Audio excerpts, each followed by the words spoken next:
السلام علیکم dear readers, کیسے ہیں آپ سب لوگ؟ امید کرتی ہوں آپ سب لوگ خیریت سے ہوں گے۔ تو آج میں آپ لوگوں کے ساتھ ایک اور اچھا سا ناول لے کے آئی ہوں، تو انشاءاللہ تعالیٰ آپ لوگوں کو پسند آئے گا۔ اسے ہم پڑھنا اسٹارٹ کرتے ہیں۔ ناول کا نام اور جو رائٹر نیم آپ لوگوں کو لاسٹ پہ پتہ چل جائے گا۔ جس نے ابھی تک ہمارے چینل کو سبسکرائب نہیں کیا وہ جلدی سے سبسکرائب کر لے، لائک کرے اور شیئر کرے۔ تو چلے اب بنا وقت ضائع کیے اسے پڑھنا اسٹارٹ کرتے ہیں۔ کسی نے پوچھا دوستی کیا ہے؟ میں نے کانٹوں پر چڑھ کر دکھا دیا۔ پوچھا کتنا پیار کرتے ہو دوست سے؟ میں نے پورا آسمان دکھا دیا۔ پوچھا کیسے رکھو گے دوستی کو؟ میں نے مہکتا ہوا گلاب دکھا دیا۔ پوچھا کیسے رہو گے اس کے ساتھ؟ میں نے زمین پر اپنا سایہ دکھا دیا۔ وہ متلاشی نظروں سے بے چین دل کے ساتھ ہوائی اڈے کے انتظار گاہ میں کھڑا۔ اگلے ہی پل اس کی آنکھیں روشن دیپ کی مانے چمک اٹھی تھی۔ چیکنگ کے مراحل عبور کرتا اس کا جان سے پیارا عزیز دوست کا بھائی آہن حسین چہرے پر ہمیشہ کی طرح دل نشین مسکراہٹ سجائے کھال اپنا سفری بیگ تھامے، دوسرے ہاتھ میں اپنا اوور کوٹ تھامے، اپنی کالی گہری آنکھوں پر سیاہ چشمہ لگائے، ناک کے سیدھ میں چلتا ہوا 20 قدم کا فاصلہ 10 قدم میں طے کرتا اپنے پیارے دوست ضیال مرتضیٰ کی طرف بڑھ رہا تھا، جو کب سے انتظار کی سولی پر لٹکا ہوا تھا۔ وہ سامنے سے آتے اپنے دوست کی طرف بڑھتا ہوا، درمیان میں ہائے لوگوں کے ہجوم کو چیرتا ہوا اپنے جان سے پیارے دوست سے جا لپٹا تھا۔ دیکھنے والوں کو وہ کوئی دیوانہ معلوم ہو رہا تھا۔ اس کے عزیز جان دوست نے اپنے ہاتھ میں تھما بیگ زمین پر پٹکا اور مسکراتے ہوئے اس کو خود میں بیچ لیا تھا۔ پل بھر کو دونوں کی آنکھیں نم ہوئی تھیں۔ 5 سال کے طویل انتظار کے بعد آہن حسین اور ضیال مرتضیٰ نے ایک دوسرے کا محبت بھرا لمس محسوس کیا تھا۔ بھائیوں جیسے پیٹ تپاتے ہاتھ کی گرمی محسوس کی تھی۔ بے چین دلوں کو قرار آیا تھا۔ اپنی دنیا میں مگن ہو کر ایک دوسرے کو فراموش کرنے کے خواہشات دل سے نکل کر کہیں دور جا سوئے تھے۔ کچھ دوست نہیں ہوتے، دل کا سکون ہوتے ہیں۔ چل اب بس بھی کر، تیری محبوبہ نہیں ہوں میں؟ آہن مسکراتا ہوا اپنے یار کے پیٹ تھپاتا ہوا اس سے جدا ہوا تھا۔ ہاں یاد ہے مجھے، محبوبہ نہیں محبوب ہے تو میرا۔ ضیال نے شریر انداز میں آہن کو اپنے ساتھ لگایا تھا۔ ہٹ پیچھے، خدا کو مان، لوگ ہمیں مشکوک نظروں سے دیکھ رہے ہیں۔ آہن اپنی گونی اس کے پیٹ پر چڑھتے ہوئے پیچھے دھکیلا تھا۔ یار کیا بڑی باڈی بلڈر بن کر آیا ہے تو، کسی پہاڑ سے کم نہیں لگ رہا۔ ضیال کراتا ہوا پیٹ پر ہاتھ دھرتا ہوا اس کے کسرتے جسم کو دیکھتا ہوا گویا ہوتا، ساری باتیں یہیں کر لے گا کہ گھر لے کر بھی چلے گا؟ بڑی بھوک لگی ہے یار، آہن پیٹ پر پکڑ کر کہتا سیدھا۔ اس کو یقین دلا رہا تھا کہ وہ بھوکا ہے۔ اچھا چل گھر چلتے ہیں، پھر تو بتانا مجھے کتنی گوری میں تیرے پیار میں تڑپتی رہی ہیں، اس دنیا سے رخصت ہو گئی ہیں۔ ضیال اپنے وجیہہ دوست کے سرخ و سفید چہرے کو دیکھتے ہوئے بولا تھا۔ جی کیوں نہیں صاحب، ایک آپ ہی تو ہیں جو ہماری عشق و معشوقی کی داستان ملاحظہ فرماتے ہیں۔ آہن اپنی بات مکمل کرتا ہوا زور سے ہنسنے لگا تھا، جس میں اب اس کے دوست کے کہتے بھی شامل تھے۔ رات کی سیاہی ہر شے پر قابض تھی۔ دونوں دوستوں نے ہنستے کھیلتے ہوائی اڈے سے گھر تک کا سفر طے کیا تھا۔ رات کی فلائٹ ہونے کی وجہ سے دونوں کو گھر پہنچتے ہوئے رات کے 2 بج گئے تھے۔ گھر میں داخل ہوتے ہی سنسناٹے نے ان کا استقبال کیا تھا۔ گھر میں سب سو چکے تھے سوائے ایک کسی روح کے، جو اس وقت لاؤنج میں رکھے صوفے پر سے برجمان بڑے انہماک سے بیٹھی ٹی وی پر ناگن ڈرامہ دیکھنے میں غلطہ تھی۔ ضیال کے چہرے پر ناگواری اور ماتھے پر بل نمودار ہوئے تھے، ہاتھوں کی مٹھیاں غصے سے بھیجی گئی تھی۔ اس لڑکی کی لاپرواہی اور بچپنے سے میں تنگ آ گیا ہوں۔ وہ بڑبڑاتا ہوا اس کے مقابل جا کھڑا ہوا تھا۔ ضیال کو اپنے سامنے غصے سے سرخ چہرہ لیے کھڑے دیکھ کر حمد سلطان کے پاؤں ہاتھ کانپے تھے۔ آدھے کندھے پر آدھا صوفے کی زینت بنا دوپٹہ اٹھا کر ادب سے سر پر سجایا تھا۔ السلام علیکم۔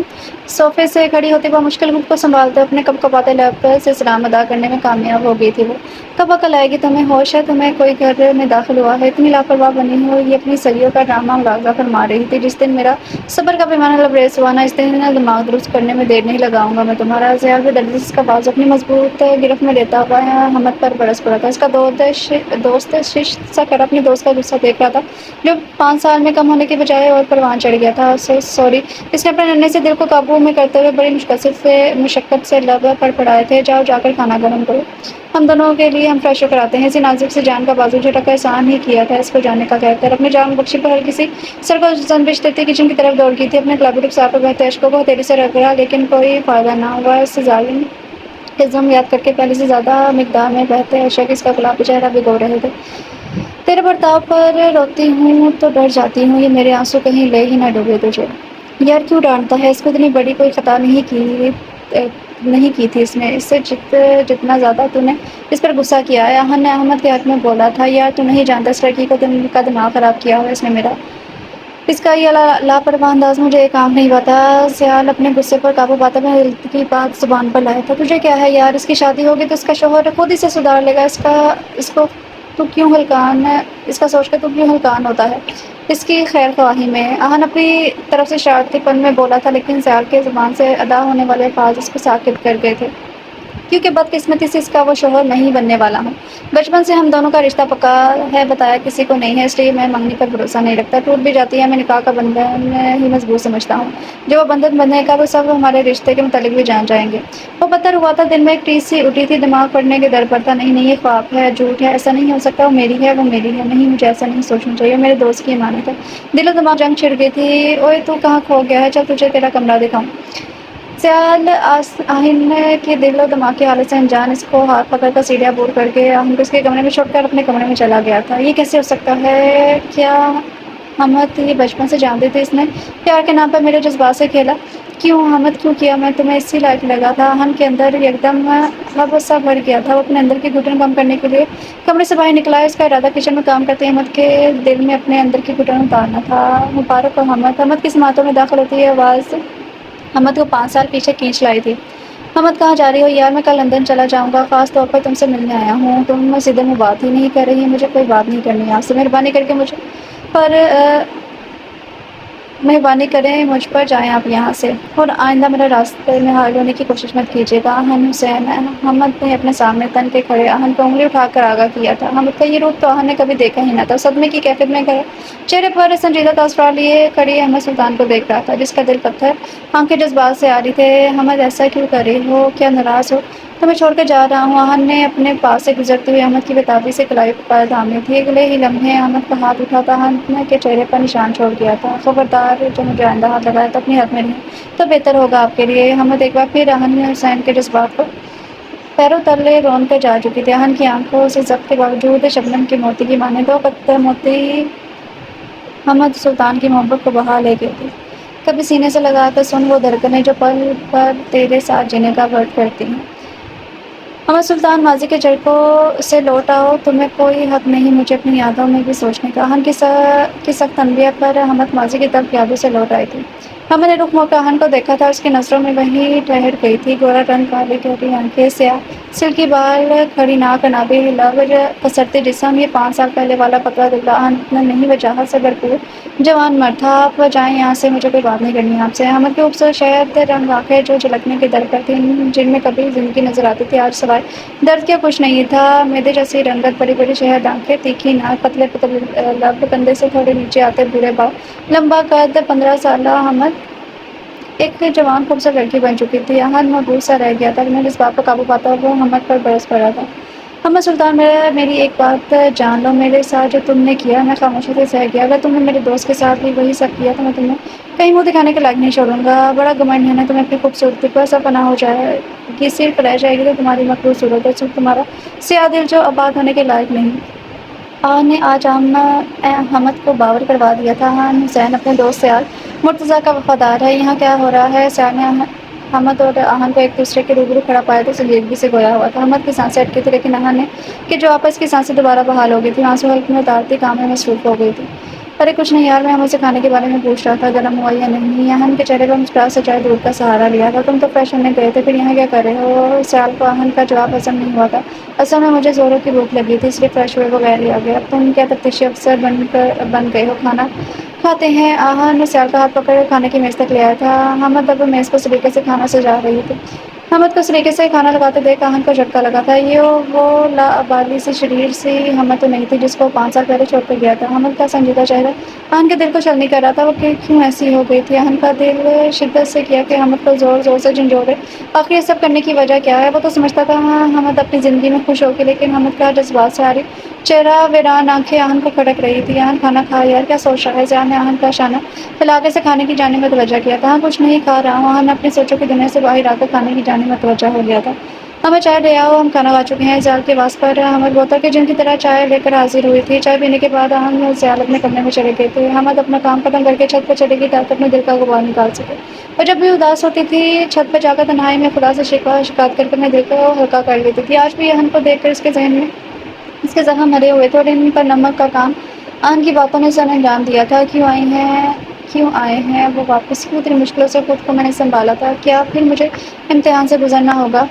اے اللہ تو گواہ ہے میری محبت کا، میں نے یہ راز کئی سالوں سے اپنے دل میں دفن کیا ہوا ہے۔ میں نے کبھی یہاں سے اظہار محبت نہیں کیا کہ مجھے زیب نہیں کرتا، لیکن اس کے اظہار سے پہلے ہی میں نے خود اپنے ہاتھوں سے اس کے جذبات کا گلا گھونٹ دیا ہے، جس کی وجہ تو جانتا ہے میرے رب۔ میں نے کبھی آہن کو دکھ دینے کا سوچا نہیں تھا، لیکن میں آہن کو جتنی کو چنتی تھی، میرے اپنے رشتے مجھ سے روٹ جاتے ہیں۔ میرے ماں باپ کے بعد یہی تو سب میرے اپنے پھر میں ان کے کیے گئے فیصلے کی نفی کیسے کرتی؟ حمد آسمان کی طرف رخ کی اپنے خدا سے گفتگو تھی، میری گفتگو تھی، آنسوں کا گولا تھمنے والا نہ تھا۔ میرے دل کا درد کس نے دیکھا ہے؟ ہمیں تو تڑپتے صرف رب نے دیکھا ہے۔ ہم تنہائی میں بیٹھ کر روتے ہیں، لوگوں نے تو ہمیں بس اکثر ہنستے ہوئے دیکھا ہے۔ سیال تو اپنے کمرے میں جا کر خوابوں پر گوشت کا مزہ لے رہا تھا، لیکن دوسری طرف آہن کی نیندیں اس سے ٹوٹ چکی تھی۔ آہن اپنی بڑی بڑی لمبی انگلیوں کے درمیان سگریٹ دبائے کمرے میں مسلسل چکر کاٹ رہا تھا۔ احمد، تم میرے لیے پہلی بنتی جا رہی ہو، آخر چل کیا رہا ہے تمہارے دل میں؟ نہ تم خوش ہو نہ کچھ بولتی ہو، کیا وجہ ہے؟ آخر تمہاری خاموشی کیا میرا دماغ پھٹ جائے گا ہمیں۔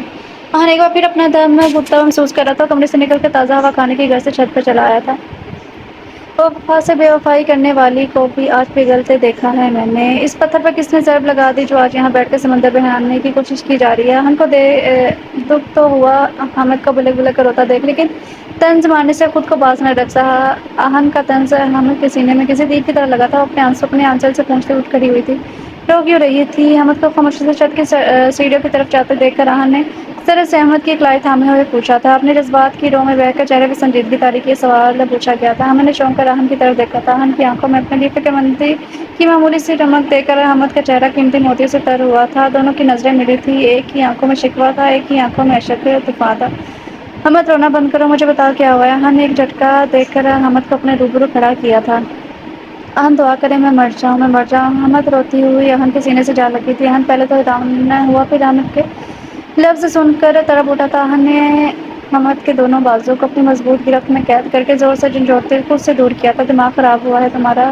خبردار جو تم نے آئندہ اپنی زبان سے الفاظ نکالے، زبان کھینچ لوں گا میں تمہاری۔ آہن کے لہجے میں پہلی والی نرمی کی جگہ سختی تھی۔ آہن کی مضبوط گرفت اپنے بازو پر محسوس کر کے حامد اپنے حواسوں میں لوٹی تھی۔ حامد نے ایک نظر سامنے جبڑے پیچھے کھڑے آہن پر ڈالی، اگلے ہی لمحے آہن کے سینے پر اپنے دونوں بازو کا دباؤ ڈالتے اسے دور ہوئی تھی۔ آپ چلے جائیں، واپس چلے جائیں۔ حامد یزدانی انداز میں چیختی اڑتے قدم چھت کی سیڑھیوں کی طرف عبور کرتی اپنے کمرے میں بند ہو گئی تھی۔ آہن کھڑا حالات کی سنگینی سمجھنے کی کوشش کر رہا تھا۔ حامد کی اس حالت کی وجہ کیا ہے؟ آہن کا وہ کسی نفسیاتی مریضہ سے کم نہ لگی تھی۔ آہن کا کچھ غلط ہونے کا شدت سے احساس ہو رہا تھا، لیکن وہ کیا ہے وہ سمجھ نہیں سکتا۔ کچھ نہ سمجھ آنے پر آہن نے وہیں سگریٹ سلگا کر بیٹھ گیا تھا۔ آسمان اپنی کالی چادر اتار کر سفید اجلا لباس ڈھا چکا تھا، جس کی سفیدی ہر شے کو اپنی چھاؤں میں لپٹی نکھار گئی تھی۔ کھڑکی سے چھن کر آتی کرن اپنے چہرے پر محسوس کر کے حامد کی آنکھوں میں جنبش پیدا ہوئی تھی۔ آنکھ کھلتے ہی اس نے خود کو بستر کی بجائے دروازے کے ساتھ لگے پایا تھا۔ رات کو چرچ سے واپس آ کر حامد نے دروازے سے لگی روتے روتے نیند کی آغوش میں چلی گئی تھی۔ حامد کی نظر یکدم دیوار پر لگی گھڑی پر گئی جو 9 کا ہندسہ پار کر گئی تھی۔ میں اتنی دیر کیسے سوتی رہی؟ یہ زیاد تو جا چکے ہوں گے آفس، واپس آ کر خوب جھاڑ پلائیں گے مجھے۔ حامد کو زیاد نے سختی سے صبح 8 بجے اٹھنے کا کہا ہوا تھا۔ وہ صبح جلدی آفس جایا کرتا تھا، اسی لیے اب اسے حامد کو اپنا پابند کر رہا تھا۔ وہ شادی کے بعد کوئی بدمزگی نہیں چاہتا تھا، لیکن آج حامد اپنی شامت کو دعوت دے چکی تھی۔ حامد خود کو ملامت کرتی فریش ہونے چلی گئی تھی۔ زیاد کے مزاج آج کافی خراب تھے۔ وہ حامد کی رات بھری حرکت فراموش نہ کر سکا تھا۔ وہ ایک اور غلطی کر بیٹھی تھی۔ Good morning sir. آفس روم میں داخل ہوتی اپنے سامنے آیت کو دیکھ کر زیاد کا غصہ چاک کی طرح بیٹھا تھا۔ اس پورے آفس میں زیاد کو اس سن کے نازو سے اس الگ سی انسیت تھی، وہ چاہ کر بھی اس پر غصہ نہیں کر پاتا تھا۔ گڈ مارننگ مس آیت، تو کیا شیڈول ہے آج کا؟ زیال نے اپنے سربراہی کرسی پر پرجوان ہوتے ہوئے استفسار کیا تھا۔ آیت نے بنا وقت ضائع کیے زیال کو آج کے شیڈول کے متعلق بتانا شروع کر دیا تھا۔ آیت کا تعلق ایک غریب گھرانے سے تھا۔ وہ اپنے ماں باپ کی اکلوتی اولاد تھی۔ آیت کی والدہ عنبر بیگم صوم و صلوات کی پابند تھی۔ آیت بھی اپنے والدہ کا پرتو تھی۔ وہ اپنی ماں کی طرح 5 وقت کی نماز کی پابند پرہیزگار پاپردہ تھی۔ خوبصورتی تو جیسے اس کو خدا کی طرف سے تحفہ میں ملی تھی، اس پر چہرے پر جھلکتا نور، گورا رنگ، لمبا قد، ہرنی جیسے خوبصورت چمکتی آنکھیں، چھوٹی سی ناک، بڑے بڑے ہونٹ، روئی کے جیسے گال، پھولے پھولے سے رخسار، لمبے گھنے بھورے بال، ہاتھ لگا تو میلی ہو جائے گی، لیکن وہ خود کو چھپائے رکھتی تھی۔ اس نے جب سے ہوش سنبھالا تھا پردے کو اپنا ساتھی بنا لیا، تو اس کو کبھی کسی غیر مرد نے نہیں دیکھا تھا۔ وہ خود کو اپنے محرم کی ماں سمجھتی تھی۔ اسے دیکھنے، محسوس کرنے اور محبت کرنے کا حق صرف اس کے محرم کو تھا۔ عائد کے والد زاہد صاحب بہت اچھے انسان تھے، لیکن جب سے انہیں نشے کی لت لگی تھی سارے رشتہ فراموش کر گئے تھے۔ اکثر وہ نشے کی حالت میں انور بیگم کو مارتے پیٹتے پیسوں کا مطالبہ کرتے تھے۔ ان کے پاس جو ہوتا وہ دے دیتی تھی۔ گھر میں فاقوں کی نوبت آن پڑی تھی۔ انور بیگم کی طبیعت بھی ناساز رہنے لگی تھی۔ ایسے میں عائد نے نوکری کرنے کا فیصلہ کیا تھا۔ اس کی تعلیم صرف 12ویں تک تھی، لیکن وہ محنتی اور ذہین تھی، ہر چیز جلدی سیکھ جاتی تھی۔ اس نے بہت سی جگہ جاب کے لیے درخواست دی تھی، لیکن کوئی اس کے حجاب پر اعتراض کرتا تو کوئی اس کو اپنی مخلوق اعزاز سے پورا کرنے کا سامان سمجھتا۔ زیال اپنے ایک دوست سے اس کے آفس میں کسی پروجیکٹ کے سلسلے میں بات کرنے گیا تھا۔ وہاں اس حجابی روتی ہوئی ملی تھی۔ وہ لفٹ میں داخل ہوا تو کسی کی سسکی آواز اس کی سماعتوں سے ٹکرائی۔ لفٹ کے کونے پر نظر پڑی تو وہاں ایک لڑکی بائیں میں ملبوس گھٹنوں میں منہ دیے منہ چھپائے رو رہی تھی۔ زیال کی سمجھ میں نہیں آیا کیا کرے، وہاں آس پاس کوئی بھی موجود نہیں تھا۔ سنیے آپ رو کیوں رہی ہیں؟ زیال نے تھوڑا جھک کر نرمی سے پوچھا تھا۔ کسی مرد کی آواز اپنے اتنے قریب سن کر عائد نے جھٹکے سے سر اٹھا کر اس کے سامنے 3 پیس سوٹ میں ملبوس 25-26 سالہ نوجوان کھڑا تھا۔ بھوری آنکھیں، براؤن بال، شیپور سے نکلتا قد، چوڑے شانے، مدھمی رنگت، لمبی گھنی بلکہ چہرے پر چمکتی ہلکی داڑھی اس نوجوان کے وجاہت میں اضافہ کر رہی تھی۔ ایک پل کو وہ اس خوبصورت مرد کے ذہن میں کھو سی گئی تھی۔ اگلے ہی پل اس پر خوف طاری ہو گیا تھا۔ وہ اس وقت ایک مرد کے ساتھ اس لفٹ میں تنہا موجود تھی۔ سوچ آتی ہے وہ گھبرا کر پیچھے دیوار سے جا چکی۔ بس آپ گھبرائیں نہیں، میں کچھ نہیں کروں گا، آپ پرسکون ہو جائیں۔ زیال کے اتنے نرم اپنائے بھرے لہجے پر عائد کو گونا سا سکون سا ملا۔ وہ خاموشی سے اٹھ کر کھڑی ہو گئی تھی۔ کیا مجھے بتائیں کہ آپ یہاں لفٹ میں بیٹھ کے کیوں رو رہی ہیں؟ مجھے جاب کی ضرورت ہے، لیکن کوئی میرے پردے پر اعتراض کرتا ہے، کوئی تعلیم میں بھی کم ہے کرتا ہے، میری تعلیم بھی کم ہے، مجھے کوئی جاب نہیں دے رہا، گھر میں فاقوں کی نوبت آ گئی، میں کیا کروں سمجھ نہیں آ رہا ہے۔ تب وہ باقاعدہ پھوٹ پھوٹ کر رونے لگی تھی۔ اچھا پریشان نہ ہو، کل آپ میرے آفس میں آئیے گا، یہ رہا میرا کارڈ۔ زیال کو عائد کے آنسو دیکھ کر تکلیف ہوئی تھی۔ زیال نے عائد کی نوکری دینے کا فیصلہ کیا تھا۔ عائد نے آنسو پہنچتے ہوئے کارڈ تھام لیا تھا۔ اب آپ گھر جائیں، کل 9 بجے آفس میں ملیے گا مجھ سے۔ زیال نے سنجیدگی سے کہا تھا، جی سر میں پہنچ جاؤں گی، بہت بہت شکریہ آپ کا، عائد نے مسکراتے ہوئے کہا تھا۔ زیال نے کہا کہ جیسے اس کی مسکراہٹ تو نہیں دیکھ سکتا، لیکن اس کی آنکھوں میں خوشی کی چمک دیکھ کر ہلکا سا مسکرایا تھا۔ اچھا سنیں، آج جانے کو بڑھتی تھی، زیال کی آواز پر رخ موڑ کر زیال کو سوالی نظر سے دیکھنے لگی۔ یہ کچھ پیسے رکھ لیں۔ زیال نے 1000 کے 4-5,000 نوٹ حجاب کی طرف کیے تھے۔ نہیں، یہ میں نہیں لے سکتی، عائد نے نفی میں گردن ڈالتے ہوئے کہا تھا۔ میں آپ کو ادھار دے رہا ہوں، یہ پیسے میں آپ کی تنخواہ میں سے کاٹ لوں گا۔ عائد نے حیرانگی سے زیال کی طرف دیکھا تو وہ کیا اسے جاب مل گئی تھی؟ ایسے کیا دیکھ نہیں ہے، جاب مل گئی ہے آپ کو؟ زیال نے نرمی سے کہا تھا۔ شکریہ سر۔ عائد نے پیسے لیے اور وہاں سے نکل گئی تھی۔ زیال کو ویسے بھی ایک سیکرٹری کی ضرورت تھی جس کے لیے وہ اشتہار دینے کا سوچ رہا تھا۔ عائد کو دیکھ کر اس نے ایک موقع دینے کا سوچا۔ اس کا عائد کو نوکری دینے کا فیصلہ درست ثابت ہوا تھا۔ عائد ہر کام جلدی سیکھ گئی تھی، وہ بہت محنت اور لگن سے کام کرتی تھی۔ زیال اس کے کام سے خوش تھا، وہ ہر کام ویسا ہی کرتی جیسا وہ چاہتا تھا۔ ایک دفعہ اس کے دل میں خیال آیا، کاش حامد آیا جیسی ہوتی، لیکن ایسا نہیں ہو سکتا تھا، کوئی کسی کی طرح نہیں بن سکتا تھا۔ ہائے میرا بچہ اتنے سال بعد آیا ہے، یاد نہیں بھائی ذرا بھی تجھے اپنی ماں کی؟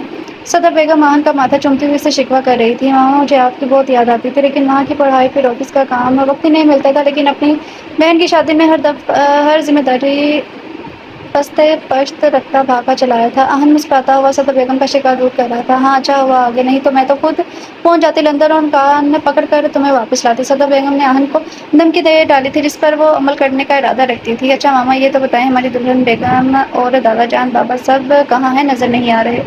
آہن نے آس پاس کا معائنہ کرتے شرارت بھرے لہجے میں کہا تھا، تمہارے دادا جان اور بابا بزنس ٹرپ پر گئے ہوئے ہیں، کچھ دن میں لوٹ آئیں گے۔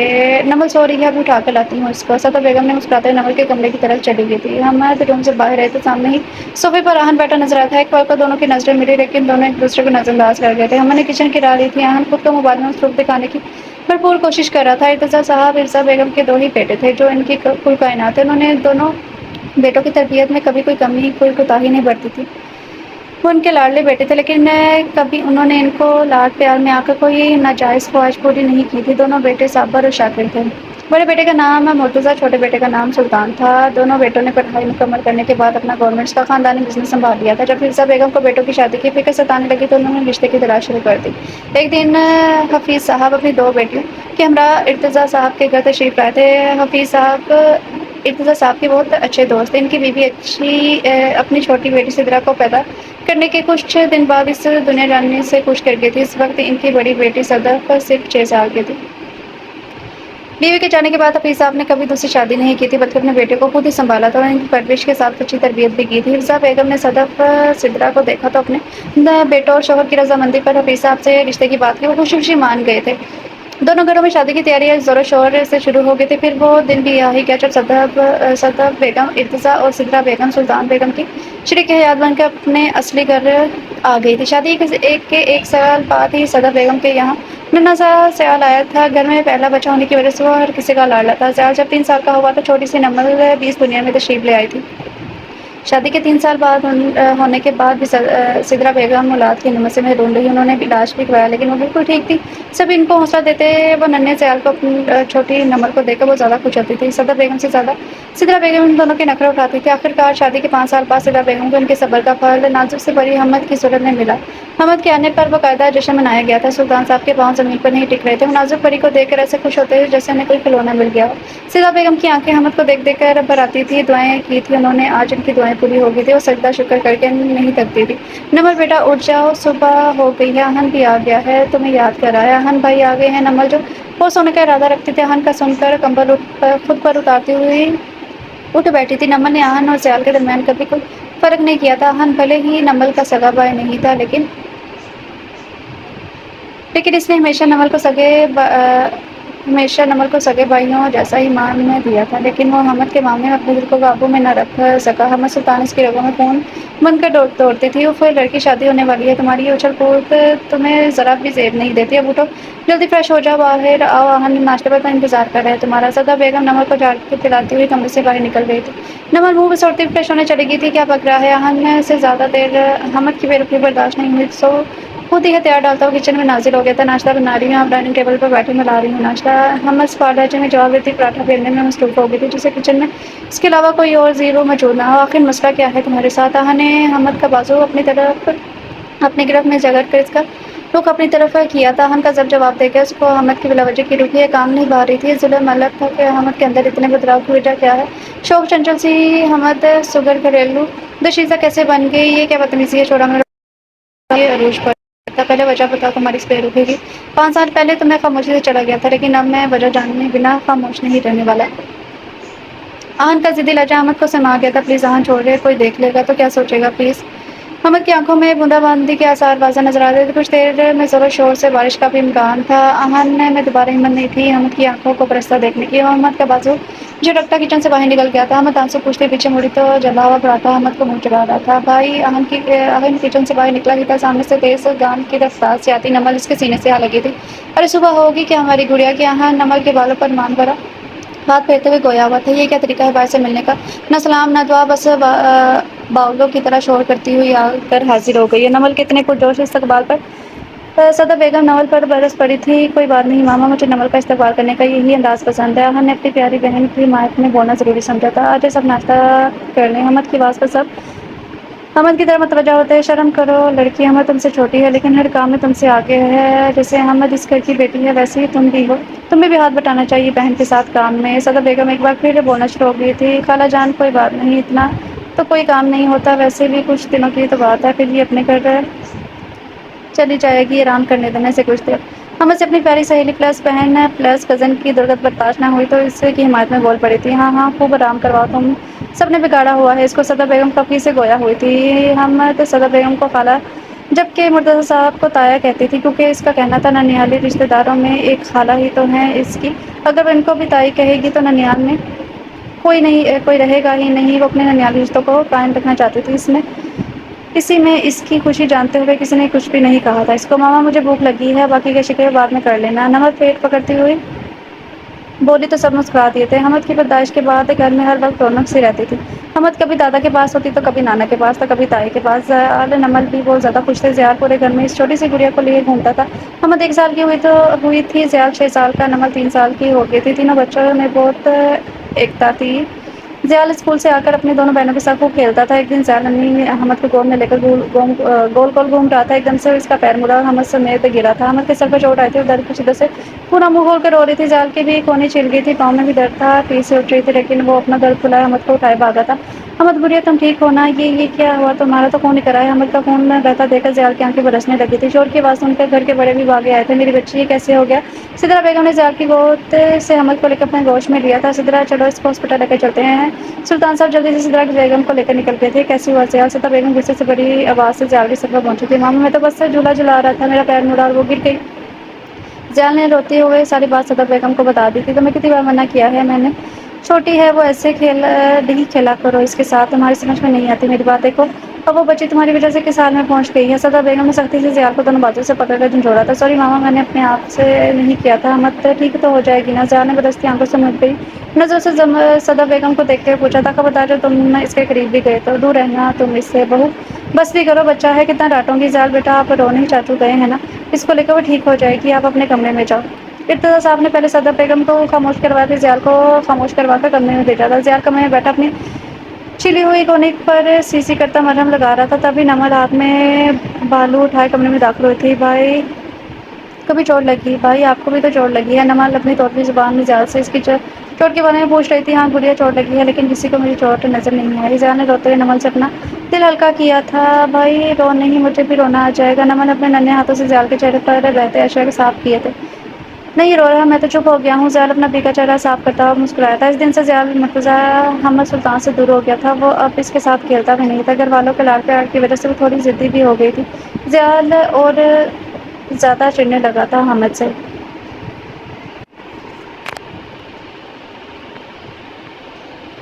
ناشتے کے بعد سبھی اپنے کاموں میں مصروف ہو گئے تھے۔ احمد اکیلا بیٹھا بیٹھا بور ہو رہا تھا۔ صدف بیگم سے ضیاء کے آفس کا پتہ معلوم کرنے کے بعد آفس کے لیے نکل گیا تھا۔ سنیے سر، آپ کون ہیں؟ احمد ضیاء کے آفس کی طرف بڑھ رہا تھا کہ اپنے عقب سے نسوانی آواز آئی تھی۔ احمد پیچھے مڑا تھا۔ صدف بیگم سے ضیاء کے آفس کے پیچھے مڑا اپنے آپ کو بائیں میں چھپا ایک لڑکی اپنی کھڑی اپنی ہرنی جیسی آنکھوں سے احمد کو گھور رہی تھی۔ احمد پہلے تو حیران ہوا، پھر خود کو سنبھالتے ہوئے آیت کا جواب دینے کے بجائے سوال داغا تھا۔ میں جو کوئی بھی ہوں آپ سے مطلب، دیکھیے پہلے آپ بتائیں آپ کون ہیں، اور اگر سر سے ملنا چاہتے ہیں تو پہلے آپ کو اپنی اپائنٹمنٹ لینی ہوگی۔ سر ایسے کسی سے نہیں ملتے۔ آیت اپنے سیکرٹری ہونے کا فرض پوری سچائی سے ادا کر رہی تھی۔ جانے بغیر کے سامنے کون پڑا ہے؟ مجھے آپ کے ضیاء سر سے ملاقات کے لیے کسی اپائنٹمنٹ کی ضرورت نہیں ہے، میں ان سے کسی بھی وقت مل سکتا ہوں، سو میں چلتا ہوں۔ ہاں دوبارہ رخ موڑے ضیاء کے آفس کی طرف بڑھا تھا۔ نہیں، میں ایسے نہیں جانے دوں گی آپ کو، سر بزی ہوں گے۔ آیت اب ان کے سامنے تن پہ کھڑی ہو گئی تھی۔ احمد نے بیزار سی سانس خارج کی تھی۔ کیا مسئلہ ہے تمہارا؟ باہر جانے دو نا، احمد نے جھنجھلاتے ہوئے کہا تھا۔ آپ کس بات کا شور ہے؟ یہ آیت کے الفاظ منہ میں رہ گئے تھے ضیاء کی آمد پر۔ ضیاء ان دونوں کی بحث سن کر باہر آیا تھا۔ سامنے کھڑے احمد کو دیکھ کر اس کا سارا معاملہ سمجھ آ گیا تھا۔ سر یہ بنا اپائنٹمنٹ کے آ گیا، نہ جانے کون ہے اور کب سے آپ سے ملنے کے لیے بس تھے۔ آیت نے اپنی طرف سے اس بات صاف کی تھی۔ ٹھیک ہے آیت، آپ جائیں گے تو کپ اسٹرانگ سی کافی بنا کر میرے آفس میں لائے۔ ضیاء نرمی سے کہتا احمد کو اندر آنے کا اشارہ کرتا خود اندر چلا گیا تھا۔ آیت ناسمجھی سے دیکھتی رہی، پھر کندھے اٹھا کر کافی بنانے چلی گئی۔ آفس آنا تھا تو مجھے کال کر دیتے، ضیاء نے شکایتی لہجے میں کہا تھا۔ اچھا میں کال کر دیتا، بے مروت آدمی تو مجھے بنا بتائے 3 عورتوں کے رحم و کرم پر چھوڑ آیا، بے وفا آدمی، تجھ سے یہ نہ ہوا دوست کے آنے کی خوشی میں ایک دن چھٹی ہی کر لیتا۔ میں ہی پاگل تھا جو اتنی دور سے چلا آیا اپنے دوست کے لیے، مجھے کیا معلوم تھا میرے دوست کے پاس تو وقت ہی نہیں ہے اپنے بچپن کے دوست کے لیے۔ نے ایک بار پھر سارے شکوے کر ڈالے تھے۔ ان 3 عورتوں کا کیا تو مجھ سے جھاڑو پونچھا لگوا لیا جو وہاں سے بھاگ آیا؟ مجھے تو لگ رہا تھا شہزادی صاحب آرام کے موڈ میں ہوں گے، میری چھٹی کا کوئی فائدہ نہیں ہوگا، اس لیے میں آفس چلا آیا۔ سوچا تھا دوپہر تک لوٹ آؤں گا، لیکن تم تو خود ہی نازل ہو گئے ہو۔ ضیاء نے بھی ایک ایک کر کے احمد کے سارے شکوے دور کر دیے تھے۔ اچھا یہ تو بتائیے بایا کل کون ہے؟ احمد کو اب آیت کا خیال آیا تھا، وہ سیکرٹری ہے میری آیت۔ ضیاء کے لہجے میں آیت کے ذکر پر انتہا نرمی تھی۔ احمد کو شک نے گھیرا تھا، کہیں ضیاء آیت کو پسند تو نہیں کرتا، کیونکہ اس نے جتنی نرمی سے ضیاء کو آیت سے بات کرتے ہوئے دیکھا تھا اتنی نرمی سے اس نے کسی لڑکی سے بات نہیں کی تھی سوائے نمر کے۔ احمد کے دل میں مون سی امید جاگی تھی ضیاء اور آیت کو ایک کر کے ہم تک رسائی حاصل کرنے کی۔ سر میں کم ان آیت اجازت طلب کرتی ہوئی دروازے کے پاس کھڑی تھی۔ کم ان ضیاء نے نرمی سے اجازت دی تھی۔ سر یہ کافی۔ آیت نے کافی کی ٹرے ٹیبل پر رکھ دی تھی۔ تھینک یو آیت، اب آپ جا سکتی ہیں، کوئی کام ہوگا تو میں آپ کو بلا لوں گا، ضیاء مشکور انداز میں بولا تھا۔ احمد کو جھٹکے پر جھٹکے دے رہا تھا۔ احمد نے ضیاء کا امتحان لینا ضروری سمجھا تھا۔ مس آیت، احمد نے کافی کا کپ لبوں سے ہٹا کر آیت کو پکارا تھا۔ جی سر، وہ جو دروازے تک پہنچی تھی دوبارہ پلٹ کر ضیاء کے سامنے آ کر کھڑی ہو گئی تھی۔ مس آیت، میں نے پکارا تھا آپ کو، آپ کے باس پیتے ہوں گے ایسی کڑوی پھیکی کافی، میں ذرا میٹھا تیز پینے کا عادی ہوں، آپ یہ کپ لے جائیے اور اس میں چینی ڈال کر لائیے۔ احمد کے حاکمانہ انداز پر آیت نے ایک نظر ضیاء کو دیکھا جس نے گردن میں ہلکی سی زنجیر دے کے اجازت دی تھی۔ آیت خاموشی سے کپ لے کر آفس سے باہر چلی گئی۔ یہ کیا حرکت تھی؟ ٹھیک تو ہے کافی میں میٹھا؟ آیت کے جانے کے بعد ضیاء نے احمد کو آڑے ہاتھوں لیا تھا۔ ہاں جو کب سے ضیاء کے چہرے کے بگڑے زاویے دیکھ رہا تھا، معنی خیزی سے مسکرایا تھا۔ اب تمہاری اس مسکراہٹ سے کیا مطلب اخذ کروں میں؟ وہ تمہیں پسند ہے؟ احمد نے سیدھا مدعے کی بات کی تھی۔ دماغ ٹھیک ہے تمہارا؟ منگنی شدہ ہوں میں، ضیاء نے تب کر کہا تھا۔ نکاح شدہ تو نہیں ہونا، اور ویسے بھی منگنی کوئی اتنا مضبوط رشتہ نہیں ہے۔ منگنی کے بعد بھی دل میں کسی اور کے بسنے کی گنجائش رہتی ہے۔ یہ تم اپنی لندن والی سوچنا اپنے پاس رکھو، مال و زال مت پر بات کرو حمد کی زندگی تم نہیں چاہتے اسے تمہارے لہجے و نظروں میں کبھی میں نے حمد کے لیے وہ انصت اور نرمی نہیں دیکھی جو آج عائد کے لیے دیکھی ہے۔ نے صاحب گوئی کا مظاہرہ کیا تھا، یار بند کریے بکواس، نکاح کے بعد خود ہی سب ٹھیک ہو جاتا ہے، زیادتی اظہار ہو گیا تھا اس بحث سے۔ ٹھیک ہے جیسے تمہاری مرضی۔ خاموش ہو گیا تھا، زیال اپنی ٹھنڈی ہوتی کافی کو اپنے اندر لینے لگا تھا۔ ماضی گھر میں کہرام مچا ہوا تھا، دو جوان لاشیں ایمبولینس ابھی ان کے سپرد کر کے گئی تھی۔ سلطان صاحب صدرا بیگم اس سے جہاں پانی سے کوچ کر گئے تھے۔ 10 سالہ حمد اپنے ماں باپ کے جلسے لاشیں دیکھ کر اپنے ہوش کھو بیٹھی تھی۔ 15 سالہ زیال نے آگے بڑھ کے اس کو اپنی باہوں کے ساتھ میں لے لیا تھا۔ صدرا بیگم سلطان صاحب کچھ گھنٹوں پہلے گھر سے خریداری کے ارادے سے نکلے تھے، ہمیں سے گڑیا کھلونے لانے کا وعدہ کر کے وہ گھر سے رخصت ہوئے تھے، لیکن قسمت کی ستم ظرفی یہ تھی کہ وہ دونوں اس دنیا سے ہی رخصت ہو گئے تھے۔ جس مول میں وہ خریداری کے لیے گئے تھے وہاں بم دھماکے کی وجہ سے کئی لوگ زخمی ہوئے تھے تو کئی تو اپنے پیاروں سے بچھڑ گئے تھے، جن میں صدرا بیگم اور سلطان صاحب بھی سر فہرست تھے۔ حجاج پرشاش رہنے والے ارتضی صاحب اپنے جوان بیٹے بہو کو دیکھ کر دل تھام بیٹھے تھے۔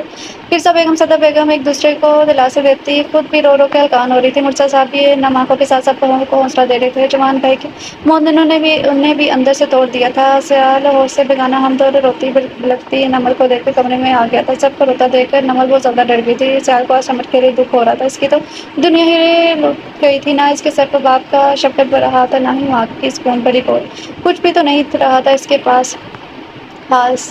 زیال احمد دوپہر کو کھانے کے وقت گھر لوٹے تھے۔ کچن میں کام کرتی حمد کو دیکھ کر زیال کا صبح والا غصہ ابل آیا تھا۔ حمد کا دماغ ٹھکانے لگانے کا ارادہ رکھتا اپنے روم میں فریش ہونے چلا گیا تھا۔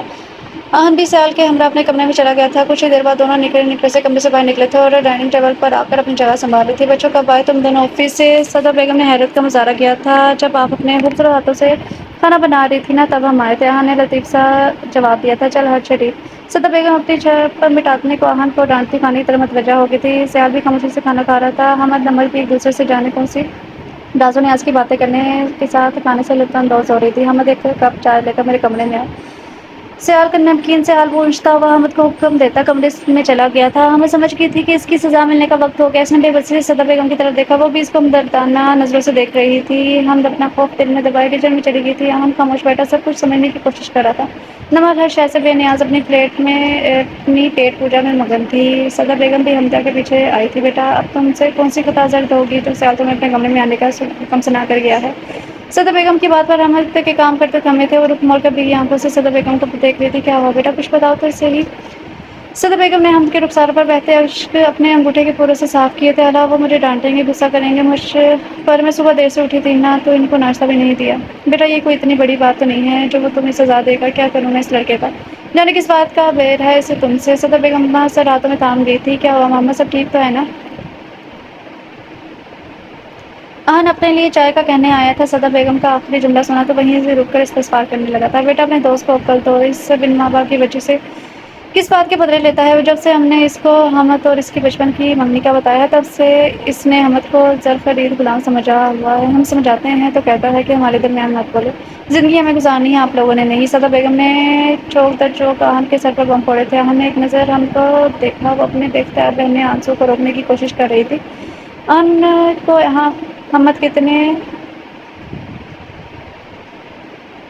ہرٹ ہونے کا راز معلوم ہو گیا تھا۔ زیال نے ڈرا ڈرا کر حمد کو بدل دیا تھا۔ ماما آپ فکر مت کریں، میں سمجھا دوں گا اس کو، آپ جائیں روم میں جا کر آرام کریں۔ نے صدر بیگم کو اطمینان کی دوڑ تھمائی تھی۔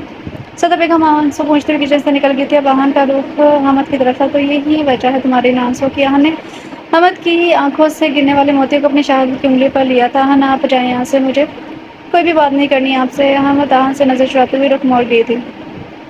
نے حمد کا بازو اپنے مضبوط ہاتھ میں جگڑ کر حمد کو اپنے مقابل کھڑا کیا تھا۔ حمد کے منہ سے بے ساختہ سسکی برآمد ہوئی تھی۔ کیا کہہ رہے ہیں، چھوڑیں مجھے، درد ہو رہا ہے۔ حمد کی گرفت میں پھڑپڑاتی ہوئی گویا ہوئی تھی۔ رات کو سب کے سونے کے بعد مجھے چھت پر ملنا۔ نے حمد کی آنکھوں میں آنکھیں ڈال کر کہتا ہے ایک جھٹکے سے چھوڑا تھا۔ میں نہیں آؤں گی، نہ مجھے آپ سے ملنا ہے، نہ ہی کوئی تعلق رکھنا ہے۔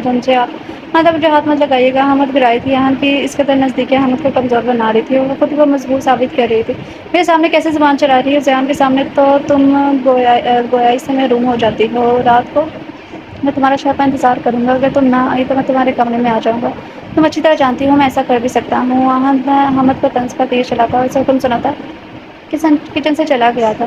آہن کے بارے میں سوچنے کا وقت ابھی احمد کے پاس نہیں تھا۔ آہن کے جاتے ہی احمد نے شکر کا سانس لیا اور دو کپ چائے کے سلیقے سے ٹرے میں سجا کر کچن سے باہر نکل آئی تھی۔ زیال کے کمرے کے پاس پہنچتے ہی جانے کہاں سے آہن آ دھمکا تھا اور بنا کچھ کہے احمد کے ہاتھ سے ٹرے لیتا سیال کے کمرے میں چلا گیا تھا۔ سب اتنی جلدی ہوا کہ احمد کو آہن کے روکنے کا موقع بھی نہیں ملا۔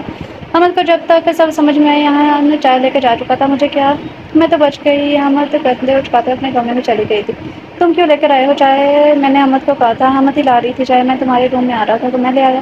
اچھا، اصل بات تو یہ تھی کہ آہن نے احمد کو سیال کے غصے سے بچانے کے لیے ترکیب اپنائی تھی۔ رات کا وقت تھا، تارے چمک رہے تھے، چاند اپنی چاندنی ہرسوں پھیلا رہا تھا۔ ایک ہاتھ میں سگریٹ دبائے ایک ہاتھ سے اپنے سر کے بال سنبھالتا چھت پر بیٹھا آہن احمد کا انتظار کر رہا تھا۔ گرمی کے دن تھے، ایسے میں رات کی ٹھنڈی ہوا اندر تک کا سکون بخش رہی تھی۔ کیوں بلایا ہے مجھے یہاں پر؟ کچھ پل گزرنے کے بعد آہن کو اپنی پوچھ پر احمد کی آواز سنائی دی تھی۔ آہن نے سگریٹ زمین پر مس لی، پھر دونوں ہاتھوں کا دباؤ زمین پر ڈالتا ہوا اٹھ کھڑا ہوا تھا۔ ہوا چاہتا ہوا چاہنا چال چلتا ہوا اس کے مقابل آ کر کھڑا ہوا تھا۔ احمد کو بنا موقع فراہم کیے احمد کے بال اپنی مٹھی میں جکڑے تھے، خود کے اتنے قریب کر لیا کہ مقابل کی گرم سانسیں آہن کو اپنے چہرے پر محسوس ہوئی تھی۔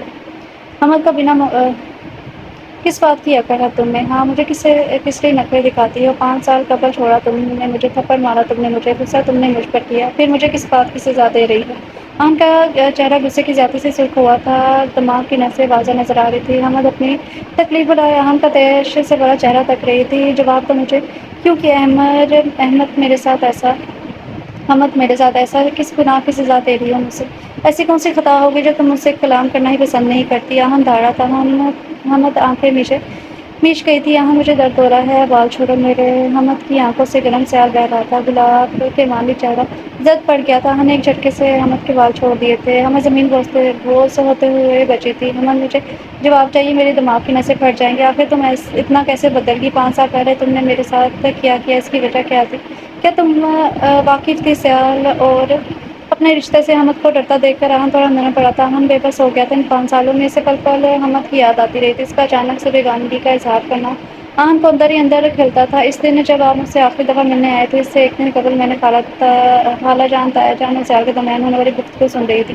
احمد سیال کے حکم پر منہ سوڑتے ہوئے 3 کپ چائے بنا کر تایا کے کمرے کے باہر کھڑی تھی۔ اس سے پہلے وہ دروازہ کھولتی اندر سے آنے والی آوازوں نے احمد کے قدم شل کر دیے تھے۔ یہ آپ لوگ کیسی باتیں کر رہے ہیں؟ میں احمد کے بارے میں ایسے سوچ بھی نہیں سکتا۔ میں اس کو اپنی چھوٹی بہن سمجھتا ہوں، جیسے نمک ویسے ہی احمد ہے میرے لیے۔ میں کیسے اس سے شادی کر لوں؟ زیال نے اپنے ماں باپ کا احترام کرتے ہوئے دھیمی لہجے میں اپنی بات اپنے والدین کو سمجھانے کی کوشش کی تھی۔ بیٹا، ہم جانتے ہیں رشتے کو قبول کرنا تمہارے لیے آسان نہیں ہے، لیکن تمہارے مرحوم چچا چچی اور دادی کی ایک خواہش تھی۔ تم 20 سال کے ہو اور حمد 15 سال کی ہے۔ شادی حمد کی تعلیم مکمل ہونے کے بعد کریں گے، یا جب تم کہو گے تب کر دیں گے۔ تمہیں ہم نے اس لیے یہ سب ابھی بتایا ہے کہ تم خود کو ذہنی طور پر تیار کر لو۔ لڑکیوں کا کیا ہے، وہ اپنے ماں باپ کی خواہش کا لبیک کہہ دیتی ہیں۔ مرتضیٰ صاحب نے زیال کو احسان سے سمجھایا، لیکن زیال غصے کا تیز الٹی کھوپڑی کا مالک، اس نے ہمیشہ ہر چیز اپنی خواہش سے لی تھی، تو شریک حیات اپنی مرضی کی کیوں نہیں؟ یہ سوچ کر اس کا دماغ خراب ہو رہا تھا۔ وہ اپنا گزر کرتے بنا کوئی جواب دیے کمرے سے نکل آیا تھا۔ حمد زیال کے دروازے کی طرف بڑھتے قدموں کی چال سن کر ہی بھاگ گئی تھی۔ گلدان کی میز کے اوپر رکھی چائے کی ٹرے پر زیال کی نظر پڑی تو وہ سمجھ گیا تھا حمد سب سن چکی ہے۔ اس کے چہرے پر مسکراہٹ سے مسکراہٹ چھا گئی۔ حمد بیوی، دیکھو اب میں کیا کرتا ہوں، تم خود منع کرو گی اس رشتے سے؟ اتنا زنج کروں گا تمہیں کہ میرے نام سے بھی کام پھوٹ۔ زیال خود کلامی کرتا اپنے کمرے میں چلا آیا تھا، چائے کی ٹرے لینے کے ارادے سے آتی زمن زیال کی خود کلامی سن کر سچ میں کام گئی تھی۔ اس نے دل میں عہد کیا تھا کہ چاہے کچھ بھی ہو جائے پوری ایمانداری سے پھر رشتہ رنگوانے کی کوشش کرے گی۔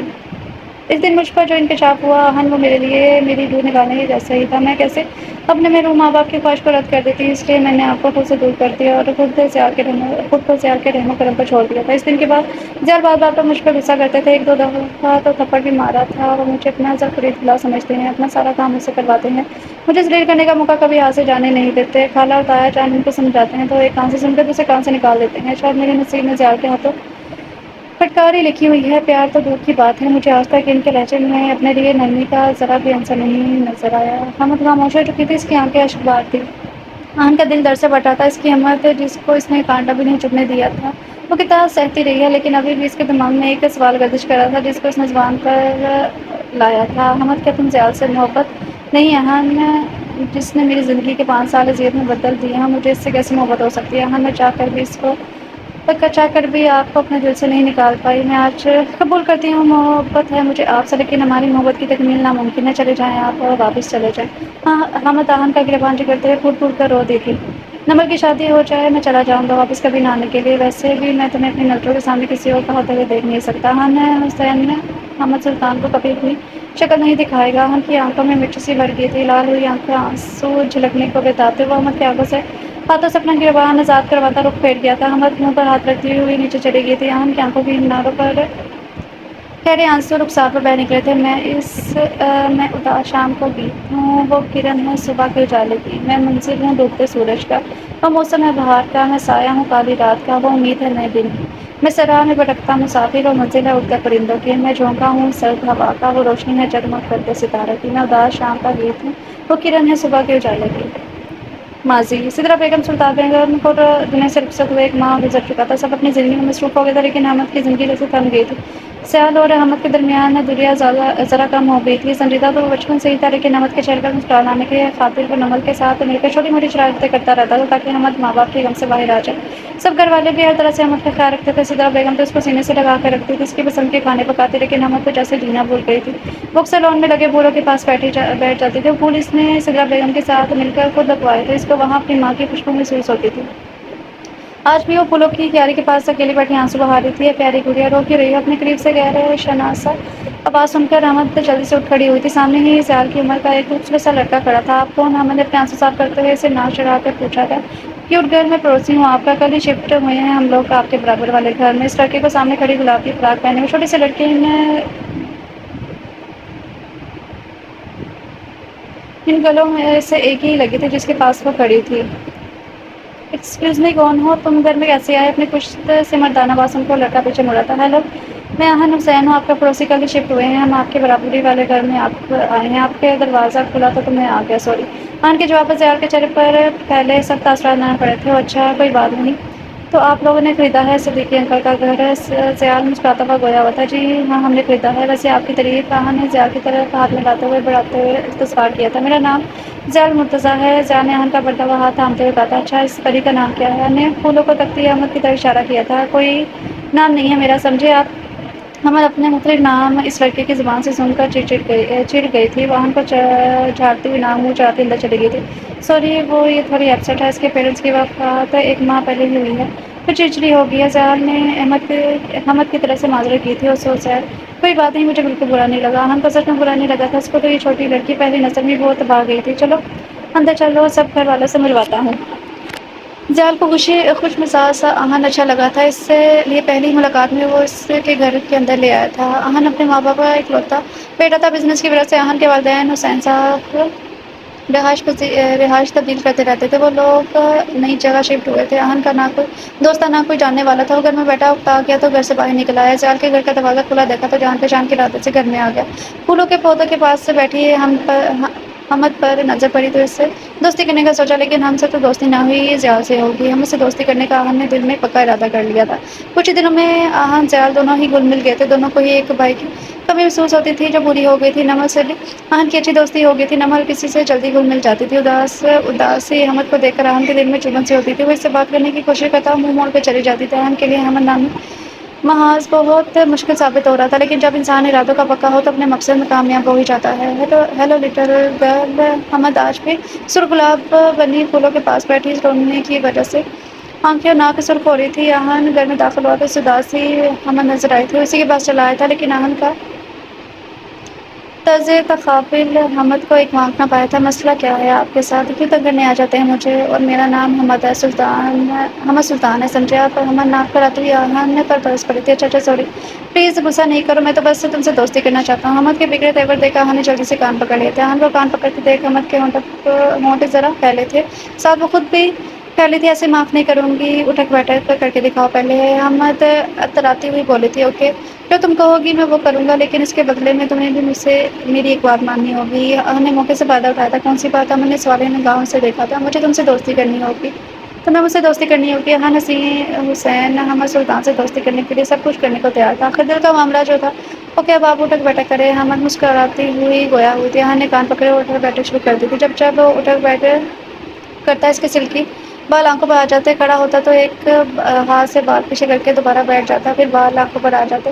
احمد کو یہ منظر بہت لطف دے رہا تھا۔ احمد اپنے خرافاتی دماغ میں کچھ سوچتے آگے بڑھے، اپنے بالوں سے پین نکال کر احن کے سامنے کھڑے پین نکال کر راہن کے کھڑے ہوتے ہی جلدی سے اس کے بالوں میں لگا پن نکال کر اہن کے کھڑے ہوتے ہی جلدی سے اس کے بالوں پر لگا دیا۔ اہن ایک دم رکا، سب کچھ اتنی جلدی ہوا اہن کو کچھ سمجھ نہ آیا۔ جب اس نے اپنے بالوں میں ہاتھ پھیرا تو پن پر ہاتھ لگا، اسے سب سمجھ میں آ گیا تھا۔ حمد اس کے سامنے کھڑی ہنس ہنس کے لوٹ پوٹ ہو رہی تھی۔ حمد کی بچی بھی بتاتا ہوں تمہیں۔ اہن اس میں خفقیز چہرے پر سجائے حمد کے پیچھے بھاگا تھا۔ اہن کہہ رہا تھا بھاگ کر حمد پہلی بار سے بھاگ لی تھی۔ دونوں کے کہکے پورے لانچ میں سنائی دے رہے تھے۔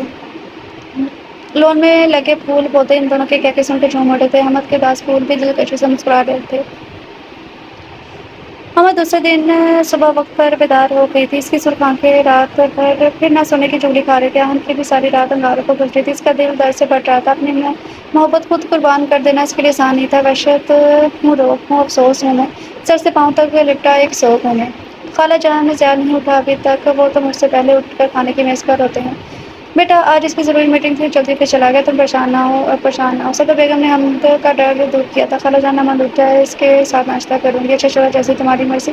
تم کچن سنبھالو، میں ذرا ماسی سے صفائی کروا لوں۔ صدر بیگم حمد کا رخسار تھپتھپاتی کچن سے باہر نکل گئی تھی۔ حمد کچن سمیٹنے میں مصروف ہوگی۔ ضیاء کا رویہ حمد کے ساتھ الٹا سا تھا۔ اس نے حمد کو ڈانٹا، اس پر غصہ کرنا، یہاں تک کہ اپنے کام کرنا بھی چھڑوا دیا تھا۔ وہ خود کر دیتی تو کروا لیتا تھا، ورنہ اپنے سارے کام صدر بیگم سے ہی کرواتا تھا۔ دوسرے لفظوں میں وہ ہم سے بالکل لا تعلق ہو گیا تھا۔ سب حیران بھی تھے اور خوش بھی تھے کہ اب وہ حمد کو تنگ نہیں کرتا۔ شاید وہ حمد کو پسند کرنے لگا، لیکن حمد کا سکون غارت ہو کر رہ گیا تھا۔ ضیاء کی آنکھوں کا سرپن اسے کسی بڑی سزا کا سگنل دے رہا تھا، لیکن وہ خاموش رہنے کے علاوہ کچھ نہیں کر سکتی تھی، کیونکہ اس کی خیریت اسی میں تھی۔ ماضی حمد اور اہن کی نزدیکیاں بڑھتی جا رہی تھی۔ دونوں جب ساتھ ہوتے تو سب کی ناک میں دم کیے رکھتے تھے۔ دونوں کے مزاج ایک جیسے تھے، چنچل، شوخ، شریر۔ ان دونوں کی شرارتوں کا اکثر نشانہ ضیاء بنتا تھا، کیونکہ وہ ان دونوں کے مقابلے میں کافی سنجیدہ تھا۔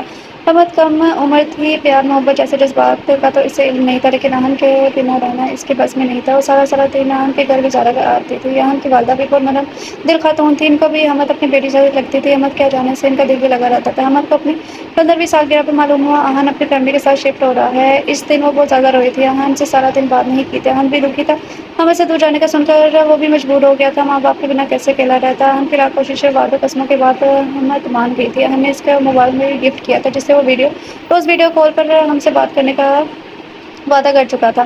شاید قسمت کو کچھ اور ہی منظور تھا۔ حمد کو اپنے اور ضیاء کے رشتے کا معلوم ہو گیا۔ اپنے ماں باپ کی یہ خواہش پوری کرنے کے لیے حمد نے اہن کو خود سے دور کر لیا تھا۔ اہن کا تحفے میں دیا گیا موبائل حمد کے پاس آج تک ویسا کا ویسا ہی پڑا تھا۔ وہ سمجھدار ہو گئی تھی۔ اہن کی آنکھوں میں اور اس کے ہر عمل سے حمد کو اپنے لیے محبت جھلکتی ہوئی نظر آتی تھی۔ محبت تو حمد کو بھی تھی، اس کی کچی عمر کی محبت اس کے لیے ناسور بن گئی تھی، جو حمد کو نہ جینے دیتی تھی، نہ مرنے دیتی تھی۔ دن اپنی رفتار سے گزرے تھے۔ 2 سال پہلے حفصہ بیگم بھی اس دنیا سے رخصت ہو گئی تھی۔ نمل اور حمد نے گریجویشن کے بعد پڑھائی کو خیر آباد کر دیا تھا۔ 1 سال پہلے مرتضیٰ صاحب نے اچھا لڑکا دیکھ کر نمل کی منگنی کر دی تھی۔ آج دھوم دھام سے شادی کر رہے تھے۔ نمل کی شادی کے دن قریب آ رہے تھے۔ ارتضیٰ اور مرتضیٰ صاحب بھی بزنس ٹرپ سے واپس آ گئے تھے۔ گھر میں ہر سو رنگ و بو کا سما تھا، لیکن اہن اور حمد تو جیسے سب کچھ ہار چکے تھے۔ ضیاء نے کل ہی تو نمل کی مائیں والے دن اپنے اور حمد کے نکاح کا اعلان کیا تھا۔ سبھی خوش تھے سوائے حمد اور اہن کے۔ اب تو وہ دونوں ایک دوسرے کو دیکھنے سوچنے کا حق بھی کھونے والے تھے۔ دونوں میں مکمل طور پر بات چیت بند تھی، لیکن ایک دوسرے کے درد سے وہ دونوں اچھی طرح واقف تھے۔ آخرکار وہ دن بھی آ گیا تھا جس کا سب کو بے صبری سے انتظار تھا۔ شام نمل کے مائوں تھی اور دوپہر کو ظہر کے بعد نمل کے ساتھ ہی حمد اور ضیاء کا نکاح کرنے کا بھی فیصلہ کیا گیا تھا۔ رو رو کر تو حمد کے آنسو بھی خشک ہو گئے تھے، آنکھیں تھک گئی تھیں، سر میں درد کی تکلیف سے اٹھ رہی تھی، لیکن زبان پر کفر لگائے خالی نظر سے سب کے مسرت بھرے چہرے دیکھ رہی تھی۔ نکاح کا وقت ہو گیا تھا۔ صدر بیگم نمل احمد کے کمرے میں اس کے پاس ہی تھی۔ نمل کا نکاح ہو چکا تھا، اب حمد کی باری تھی۔ صدر بیگم نے ایک سرخ کڑاہی دار خوبصورت سا دوپٹہ حمد کے سر پر اڑا دیا تھا۔ حمد کسی بت کی طرح بیٹھی تھی، وہ چاہ کر بھی یہ سب قبول نہیں کر پا رہی تھی۔ حمد والسلطان ارتضیٰ۔ حمد سر اٹھائے قاضی صاحب کے جملوں پر غور کرنے لگی تھی، کہیں یہ میرا وہم تو نہیں۔ اتنے میں قاضی صاحب کی آواز پھر اس کے کانوں میں ٹکرائی تھی۔ حمد نے جب بھی کوئی رد مظاہر نہیں کیا، کسی نے دھیمی آواز میں اس کے کان میں سرگوشی کی تھی۔ حمد بولا، سب تمہارے جواب کے منتظر ہیں۔ آواز دھیمی ضرور تھی، لیکن حمد کو سمجھنے میں دیر نہیں لگی تھی یہ آواز کس کی ہے۔ اپنے اوپر ظلم کرنے والے کی آواز کوئی کیسے فراموش کر سکتا ہے؟ حمد نے بنا کسی تاثر کے قبول ہے کہہ دیا تو سب اپنی جگہ مبارکباد دے اٹھے تھے۔ صدر بیگم اور نمل نے محبت سے حمد کو گلے لگایا تھا۔ حمد تو سب کچھ سمجھنے کی کوشش کر رہی تھی، اسے سب خواب سا لگ رہا تھا۔ اس کے ارد گرد کیا ہو رہا ہے اسے معلوم نہیں تھا، وہ تو بس کچھ دیر پہلے ہونے والے نکاح کو لمحوں میں کھو سی گئی تھی، کمرے سے سب جا چکے تھے سوائے ایک شخص کے، وہ تھا ضیاء المرتضیٰ احمد۔ احن حسین مبارک ہو تم کو یہ شادی، تمہاری صدا خوش رہو، یہ دعا ہے ہماری۔ ضیاء نے احمد کے سامنے بیٹھتے ہوئے دعا دی تھی تو احمد بے یقینی سے ضیاء کی طرف دیکھنے لگے تھے۔ مجھے ایسے نہیں دیکھا، تمہارے شوہر کو برا لگے گا۔ احمد نے ضیاء پر اونچی نظر ڈالی تو مسکرا دیا تھا۔ اتنے میں دروازہ کھول کر نمر احن کے ساتھ کمرے میں داخل ہوئی تھی۔ احن کی خوشی اس کے خوبصورت چہرے کی چمک سے جھلک رہی تھی۔ احن سرشار سا بیڈ پر آ کے بڑے حق سے احمد کے پہلو میں برچمان ہوا تھا۔ نمر بھی احن کے سامنے کچھ فاصلے پر بیٹھ گئی تھی۔ ضیاء احمد کے سامنے بیٹھا تھا، آنکھوں میں سوال یہ تینوں کو دیکھ رہی تھی، لیکن زبان سے ابھی بھی کچھ نہ بولی تھی، یا شاید اس میں ہمت نہیں تھی کہ اسے لگ رہا تھا کہ اب اس کی آنکھیں کھلیں گی اور وہ سب خواب کی طرح غائب ہو جائے گا۔ ہم جانتے ہیں تم کیا سوچ رہی ہو، لیکن میری پیاری بہن، یہ سب سچ ہے۔ تمہیں تمہاری محبت مل گئی ہے جس کی تم حقدار تھی۔ نمن نے پیار سے احمد کا چہرہ ہاتھوں میں لیے نرمی سے کہا تھا، جی واحد یقین کر لو، اب تم صرف احن حسین کی ہو، تمہیں مجھ سے کوئی جدا نہیں کر سکتا۔ احن اپنی آنکھوں میں محبت کا جہاز سمائے گویا ہوا تھا۔ تم سوچ رہی ہوگی نا یہ سب کیسے ہوا، تو سنو۔ اب سب کی توجہ کا مرکز ضیاء تھا، جس نے احمد کو پوری کہانی سنا ڈالی تھی ایک ہفتے پہلے۔ آیت آپ ابھی تک گھر نہیں گئی، آفس ٹائم تو ختم ہو چکا ہے۔ میز پر سر چکائے بیٹھی آیت کو اپنی پشت سے ضیاء کی آواز سنائی دی تو وہ اپنے آنسو صاف کرتی اٹھ کھڑی ہوئی تھی۔ جی سر بس جا رہی ہوں۔ آیت ایک منٹ رکو، یہاں دیکھو میری طرف، اوپر کرو چہرہ۔ ضیاء آیت کو آنسو صاف کرتے دیکھ چکا تھا۔ آیت نے مصنوعی مسکراہٹ سے ضیاء کی طرف دیکھا، مگر آنکھیں اس کا ساتھ نہیں دے پائی تھی۔ آیت تم رو رہی ہو، کیا بات ہے، مجھے بتاؤ، کوئی پرابلم ہے کیا، تمہاری ماما کی طبیعت ٹھیک ہے نا؟ ضیاء نے اپنی طرف سے اندازہ لگایا تھا، جی سر اللہ کا شکر ہے، امی بالکل ٹھیک ہے۔ آیت نے بے اختیار اپنے آنے والے آنسو صاف کیے تھے۔ یہاں بیٹھو پلیز تم، ضیاء نے پاس رکھی کرسی پر اشارہ کرتے ہوئے کہا تھا۔ آیت خاموشی سے بیٹھ گئی تھی۔ اب بتاؤ کیا بات ہے، رو کیوں رہی ہو؟ ضیاء نے دوسری کرسی پر احمد کے سامنے بیٹھتے ہوئے استفسار کیا تھا۔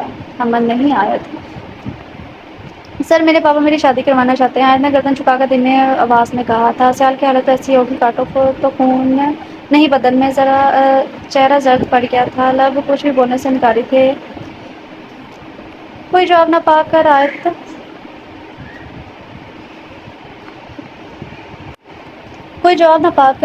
نے نظر اٹھا کر دیکھا تھا۔ ضیاء ساکت بیٹھا خالی خالی نظروں سے دیکھ رہا تھا۔ سر اب ٹھیک ہے؟ ضیاء کا ایسا رد عمل آیت کو تجسس میں دھکیل گیا تھا۔ کیوں کر رہی ہیں شادی؟ میرا مطلب ہے کس سے کر رہی ہیں؟ یہ تو خوشی کی بات ہے نا، تم رو کیوں رہی ہو؟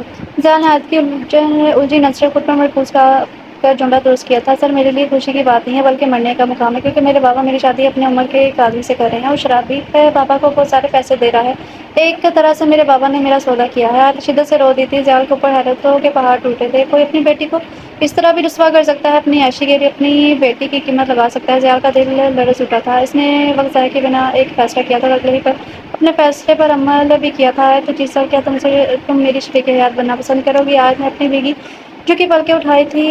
ضیاء کی آنکھوں میں اپنے لیے محبت کے چمکتے دید دیکھ کر دوبارہ نظر جھکا گئی تھی۔ بولا نا آیت، کیا میرا ساتھ قبول کرو گی زندگی بھر کے لیے؟ میں تم پر ترس نہیں کھا رہا، احسان نہیں کر رہا، تمہیں پسند کرتا ہوں، میرے جذبات مجھ پر آج عیاں ہوئے ہیں جب تم نے اپنی شادی کے بارے میں بتایا، اس لیے میں نے وقت ضائع کیے بنا تم سے اظہار محبت کر لیا۔ اب تم بتاؤ، کیا میری زندگی میں شامل ہو کر میری زندگی خوبصورت بنانا پسند کرو گی؟ ضیاء خاموش ہو چکا تھا، اس کی نظریں، اس کا دل آیت کے جواب کی منتظر تھی۔ آیت کچھ تو بولو۔ ضیاء بے صبری سے گویا ہوتا، سر میں کیسے آپ کے لائق نہیں ہوں، میں تو معمولی سی غریب لڑکی ہوں، میرا اور آپ کا کیا جوڑ؟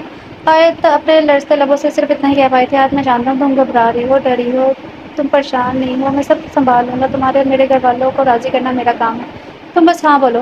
ضیاء نے آیت کو اپنی طرف سے حوصلہ دیا تھا۔ آیت بے یقینی کی کیفیت میں مبتلا تھی۔ ضیاء جیسے امیرزادے کو بھلا میرے جیسی عام سی لڑکی سے کیسے بھاگ گئی؟ آیت نے تو کبھی گمان بھی نہیں کیا تھا ضیاء جیسا مرد اپنی زندگی میں شامل کرے گا، لیکن وہ ناشکری نہیں تھی، اسی میں اپنے رب کی رضا جان کر سر اس بات میں لا دیا تھا۔ آیت کو خاموشی سے اقرار ضیاء کو سرشار کر دیا تھا۔ آیت شکریہ مجھ پر بھروسہ کرنے کے لیے، تم اب بے فکر ہو کر جاؤ، ہاں ہمارا نکاح اب بھی اور اسی وقت ہوگا۔ سر یہ آپ کیسی باتیں کر رہے ہیں؟ آپ پہلے مجھے گھر جا کر امی سے اجازت لینی ہے، ان کی مرضی کے بنا میں کوئی فیصلہ نہیں کر سکتی۔ آیت نے جلدی سے بولا، ضیاء نکاح ہی نہ پڑھوا دو، میں ابھی ڈرائیور کو بھیج کر تمہاری امی ابو کو بلوا لیتا ہوں، راضی بھی میں خود کر لوں گا ان کو۔ ضیاء نے بنا دیر کیے جواب دیا تھا اور ڈرائیور کا کال کر کے آیت کے گھر کا پتہ دیا تھا۔ ضیاء ایک دو بار دیر ہونے کی وجہ سے آیت کو گھر چھوڑنے گیا تھا تو اسے آیت کے گھر والوں کا گھر کا پتہ تھا۔ ضیاء نے دوسری کال احن کو کی تھی، ہیلو ضیاء، گھر کب آ رہے ہو؟ یار ٹائم دیکھ کتنی دیر کر دی ہے تو نے؟ احن کالو بھاتے شروع ہو گیا تھا، اور چپ تو ہو، مجھے تو بولنے کا موقع دے، بس بک بک کیے جا رہا ہے۔ ضیاء نے احن کی جلدی زبان کو بریک لگوائی تھی۔ اچھا چپ ہو گیا، بول۔ منہ بناتا بولا تھا میری بات دھیان سے سن، ایک عدد قاضی اور نمبر کو لے کر میرے آفس سے پہنچا۔ کوئی پوچھے تو کہہ دینا زیاد نے بلایا ہے، شاپنگ پہ جا رہے ہو تم دونوں؟ کیا کیوں؟ قاضی کس لیے اور نمبر کو لے کر کیوں آؤں؟ آن کے سر پر سے گزری تھی زیال کی ساری باتیں یاد۔ آن تو آفس پہنچ میں بتاتا ہوں۔ زیال اپنی کیا فون کاٹ چکا تھا، ہم رچ کر رہ گیا تھا۔ نمبر زیال شاپنگ کے لیے بلا رہا ہے، ابھی کال آئی ہے اس کی میرے پاس، چلو اب چلتے ہیں۔ میں نے لاش میں بیٹھی نمل سے کہا تھا کیا شاپنگ، لیکن انہوں نے تو مجھ سے کوئی ذکر ہی نہیں کیا شاپنگ کا۔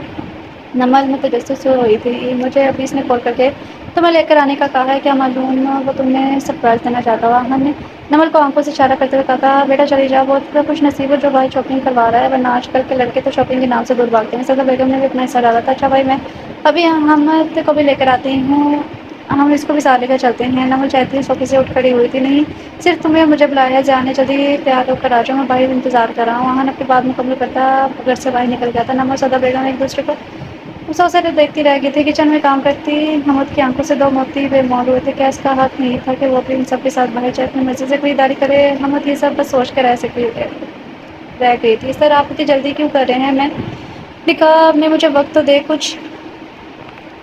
آیتیں جھجکتے ہوئے بولی تھی آیت نکاح میں اس لیے کر رہا ہوں، اگر تمہارے والد تمہارا نکاح زبردستی شرابی سے کرنا چاہے تو نہیں کروا سکتے۔ نکاح کے بعد مجھے حق مل جائے گا، میں تمہاری بہتر طور پر حفاظت کر سکوں گا اور کسی کو باتیں بتانے کا موقع نہیں ملے گا۔ پھر میں ایک دو دن میں اپنے گھر والوں کو تمہارے لیے کا رشتہ لے کر بھیج دوں گا۔ زیال نے ننھی سے آیت کو اپنا موقف بتایا تھا۔ ٹھیک ہے جیسا آپ ٹھیک سمجھے۔ آیت زیال کی بات سے متفق ہوئی تھی، وہ اپنے آپ کو جانتی تھی، اپنے باپ کو جانتی تھی، اس کے باپ کا بھروسہ نہیں تھا، وہ مار پیٹ کر کے بھی آیت کا نکاح زبردستی کروا سکتا تھا۔ ایسے میں زیال کی بات درست لگی تھی۔ یہاں کیوں گاڑی روکی ہے بھائی؟ ہم تو زیال بھائی کے ساتھ مال جا رہے تھے نا شاپنگ پر۔ آہن کو مسجد کے سامنے گاڑی روکتے دیکھ کر نمل نے استفسار کیا تھا، کوئی شاپنگ پر نہیں جا رہے ہم؟ جھوٹ بولا تھا میں نے، تمہارا بھائی کوئی ایڈونچر سر انجام دینے والا ہے جس کے لیے اسے ایک عدد قاضی اور ہم دونوں کی ضرورت ہے۔ اب چپ چاپ بیٹھو، میں قاضی کو لے کر آتا ہوں۔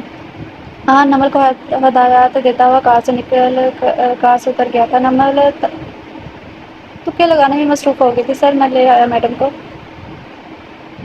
ڈرائیور نے موزل انداز میں سیال کو اطلاع دی تھی۔ آیت نے اپنی والدہ کو کال کر کے ڈرائیور کے ساتھ آفس آنے کا پہلے کہہ دیا تھا۔ پریشان ہوتی فوراً آ گئی تھی میری بچی، سب ٹھیک تو ہے نا؟ مجھے کیوں بلایا ہے اتنی جلدی؟ امر بیگم نے آتی ہے آیت کو گلے لگایا تھا۔ ہم بھی سب ٹھیک ہے سر، آپ سے کچھ بات کرنا چاہتے ہیں۔ آیت نے امر بیگم کا دھیان سامنے کرسی پر بیٹھے سیال کی طرف کیا تھا، وہ سب اس وقت سیال کے کیبن میں تھے۔ سیال اپنی کرسی پر بیٹھا آیت اپنی ماں کو لے کر صوفے پر پرجمان ہو گئی تھی۔ السلام علیکم آنٹی۔ زیال نے ادب سے سلام کیا تھا۔ وعلیکم السلام بیٹا، آپ کو کیا بات کرنی تھی مجھ سے؟ امر بیگم نے گھبراتے ہوئے پوچھا تھا۔ آنٹی میں آپ کی بیٹی آیت سے ابھی اور اسی وقت نکاح کرنا چاہتا ہوں، بس آپ کی اجازت درکار ہے۔ زیال کی بات سن کر امر بیگم حیران اور پریشان ہوئی تھی۔ بیٹا یہ آپ کیسی باتیں کر رہی ہیں؟ میں ایسے کیسے نکاح کر دوں اپنی بیٹی کا؟ مجھے اپنے شوہر سے بھی بات کرنی ہوگی اس سلسلے میں، اور اگر آپ میری بیٹی سے شادی کرنا بھی چاہتے ہو تو اپنے گھر والوں کو رشتہ لے کر بھیجو۔ ہمارے گھر میری بیٹی مجھ پر بوجھ نہیں ہے جو اس کو ایسے ہی بیاہ دوں۔ امر بیگم نے ایک اچھی ماں ہونے کا ثبوت دیتے ہوئے زیال کو سمجھانے کی کوشش کی تھی۔ آنٹی آپ کی بات بالکل درست ہے، میں ایک دو دن میں اپنے گھر والوں کو لے کر رشتہ بھیجوں گا، اور جہاں تک آپ کے شوہر کی بات ہے وہ تو مجھے آپ کے ذریعے معلوم ہو گیا ہے کہ وہ کتنے ذمہ دار باپ ہیں۔ کوئی باپ اپنی بیٹی کی قیمت کیسے لگا سکتا ہے؟ آنٹی آپ نہیں چاہتی کہ آپ کی بیٹی بھی خوش رہے، اس سے بھی اچھا شریک حیات ملے؟ بیٹا آپ ٹھیک کہہ رہے ہو، لیکن کیا کروں، بیٹی کی ماں ہونا ڈر لگتا ہے۔ میری بچی نے بہت دکھ سہے ہیں، بہت محنت کی ہے، اس لیے میں کیسے کسی پر جلدی یقین کر لوں؟ بیگم نے آیت کو خود سے لگاتے ہوئے کہا تھا۔ آیت خاموش بیٹھی زیادہ اپنی ماں کے درمیان ہونے والی باتوں کو سن رہی تھی۔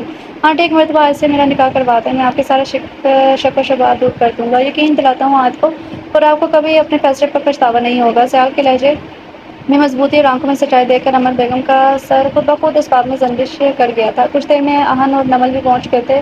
دونوں کو زیال کے نکاح کا سن کر 100 واٹ کا جھٹکا لگا تھا، لیکن زیال نے دونوں کو باقی بات نکاح کے بعد بتانے کا کہہ کر نکاح شروع کیا تھا۔ دونوں بن پانی کی مچھلی کی طرح تڑپتے رہے اس نکاح کا مقصد جاننے کے لیے، لیکن زیال نے دونوں کو آنکھیں دکھا کر خاموش کروا دیا تھا۔ جہاں وہ قبول کے بعد سب نے زیال کو مبارکباد دی جو زیال نے کچھ نہ چکے وصول کی تھی۔ زیال کے ساتھ ایک اور ڈرائیور، ایک چوکیدار اور آہن تھے۔ نمل، امر بیگم، آیت تینوں الگ کمرے میں موجود تھے۔ نمل کو اپنی آیت بات بھی بہت اچھی لگی تھی، اس نے بھی پرجوش انداز میں آیت کو گلے لگا کر اسے مبارکباد دی تھی۔ امر بیگم کی آنکھیں بار بار خوشی سے اشکبار ہو رہی تھی۔ آیت اور امر بیگم کو اپنی طرف سے مطمئن کر کے زیال نے ڈرائیور کے ساتھ ان کو گھر چھوڑ دیا تھا۔ اس نے محرم ہونے کے باوجود آیت کا چہرہ دیکھنے کی خواہش نہیں کی تھی۔ اس کا کہنا تھا وہ ایک ہی دفعہ صحیح سے دیکھے گا جب آیت اس کے گھر میں آئے گی۔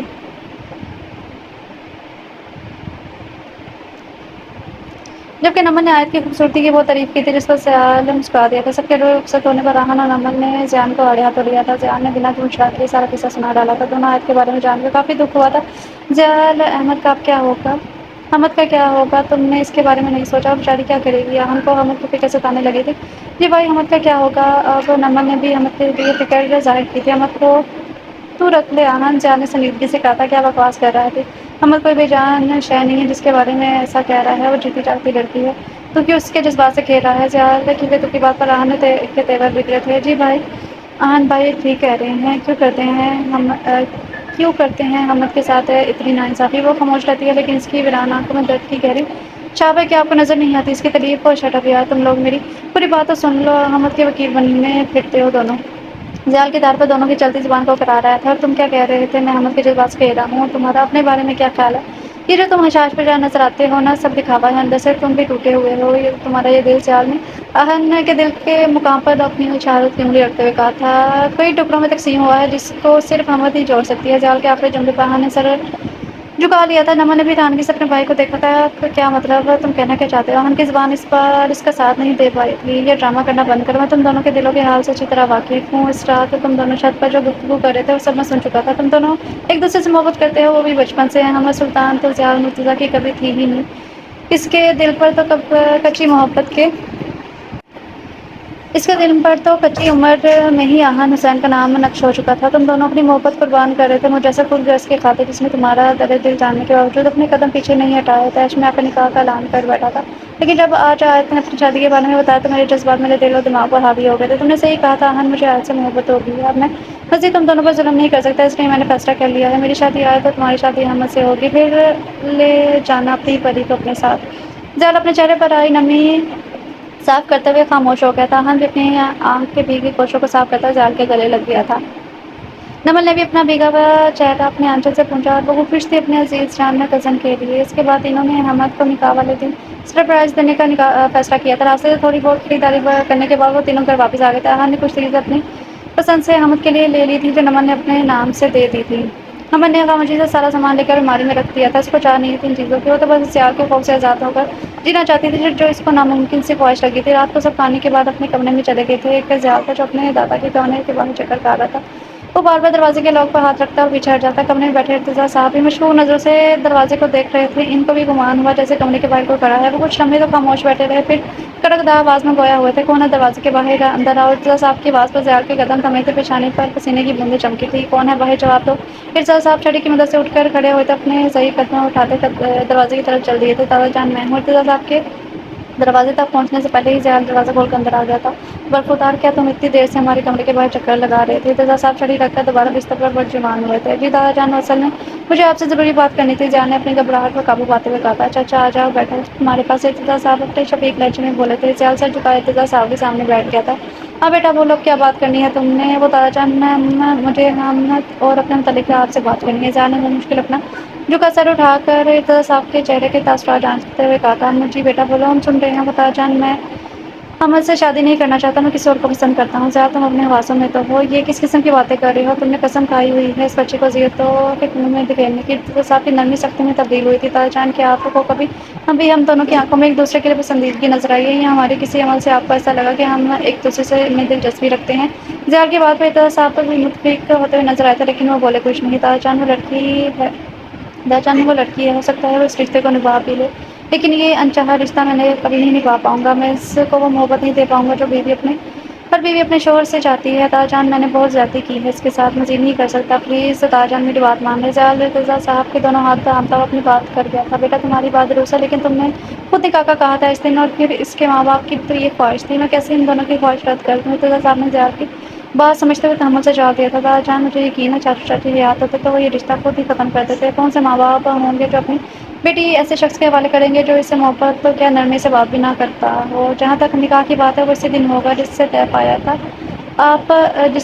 گیا تھا۔ آپ اس طرح سے بے فکر ہو جائیں، حمد کے لیے میں لڑکا ڈھونڈ لیا ہے جو اسے وہ چاہتا ہے، وہ بھی بچپن سے، اور مجھے یقین ہے آپ کو بھی اپنا دماغ بنانے میں کوئی مسئلہ نہیں ہوگا۔ کیا لڑکا؟ کون سا لڑکا بتاؤ ہمیں؟ ارتضیٰ صاحب تجسس کے ہاتھوں مجبور ہو کر گویا ہوئے تھے۔ لڑکا آہن ہے دادا جان، وہ چاہتا ہے حمد کو، وہ تو رشتے کی بات کرنے والا تھا، لیکن ہماری منگنے کا سن کر خاموش ہو گیا۔ بتائیں آپ کا کیا فیصلہ ہے دادا جان؟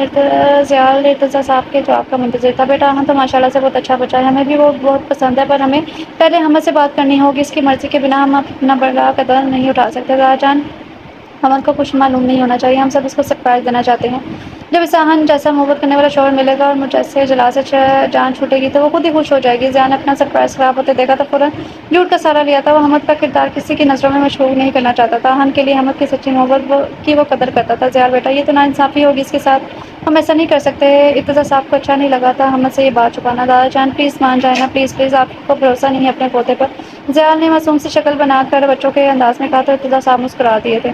اچھا ٹھیک ہے، برخدا جیسا تم چاہو کہ ویسا ہی ہوگا، لیکن پہلے ہم آہن بیٹے سے بات کریں گے پھر ہی کوئی فیصلہ کریں گے۔ شکریہ دادا جان، آپ آرام کریں، میں بھی چلتا ہوں۔ ضیاء اٹھتے ہی کہنے لگا تھا ارتضیٰ صاحب نے اس کا ہاتھ پکڑ کر دوبارہ بٹھا لیا تھا۔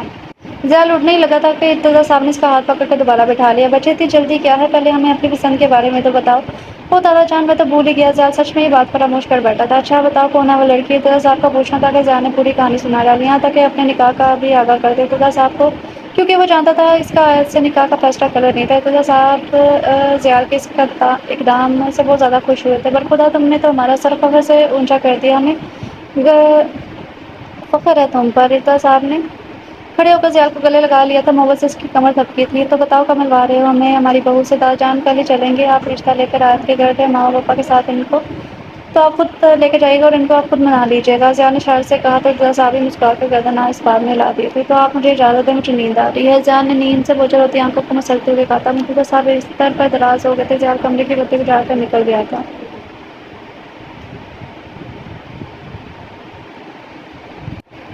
ضیاء نے اپنے اسرار و سرار سے آیت کے والد کو کچھ دن کے لیے جیل میں ڈلوا دیا تھا تاکہ وہ شادی میں کوئی بدمزگی پیدا نہ کر سکے اور ان کی عقل بھی ٹھکانے آ جائے۔ آیت اور عنبر کو دکھ تو ہوا تھا لیکن ان کو ضیاء کا فیصلہ درست لگا تھا، اور بس پھر ہمارا آج نکاح ہو گیا، اب تم میری بیوی ہو جس کو مجھ سے کوئی نہیں چھین سکتا، کوئی بھی نہیں۔ آہن چہکتا ہوا شوق لہجے میں بولا تو سب کھلا اٹھے تھے۔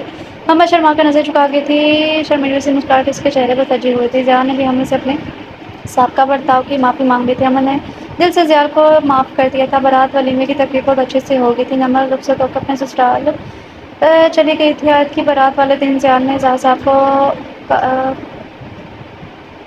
رہا کروا دیا تھا۔ کچھ دن جیل میں گزار کر پولیس کے ڈنڈے کھا کر ضیاء صاحب سدھر گئے تھے۔ آیت کی رخصتی کے وقت وہ بھی افسردہ ہو گئے تھے۔ آیت کو اپنے سینے سے لگا کر اپنے سابقہ رویے کی معافی مانگی، ڈھیروں دعائیں دی تھی۔